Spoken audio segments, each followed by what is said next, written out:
হাতে যদি একদিন সময় থাকে তবে ঘুরে আসতে পারেন কলকাতা থেকে সামান্য একটু দূরে হুগলির ব্যান্ডেলে অবস্থিত লাহিড়ী বাবার আশ্রমে।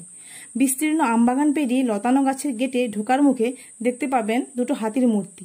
এরপর ভেতরে ঢুকলে রয়েছে নানা রকমের এবং নানা রঙের ফুলের গাছ, সঙ্গে রয়েছে নানা রকমের ফলেরও গাছ। এর সঙ্গে এই বাগানের মধ্যে বিভিন্ন জায়গায় রয়েছে বিভিন্ন দেবদেবীদের মূর্তি ও মন্দির।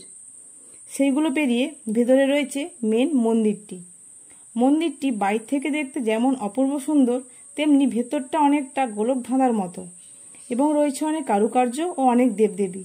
যেহেতু মন্দিরের ভেতরে মোবাইলে ছবি তোলা নিষেধ, তাই এর ভেতরের রহস্য এবং বাইরের সৌন্দর্য উপভোগ করতে হলে আপনাকে অবশ্যই আসতে হবে হুগলির লাহিড়ী বাবার আশ্রমে।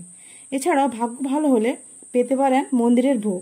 ভিডিওটি ভালো লাগলে আমার চ্যানেলটিকে সাবস্ক্রাইব করুন আর লাইক করুন এবং মন্দিরটি কেমন লাগলো কমেন্ট করে আমাকে জানান।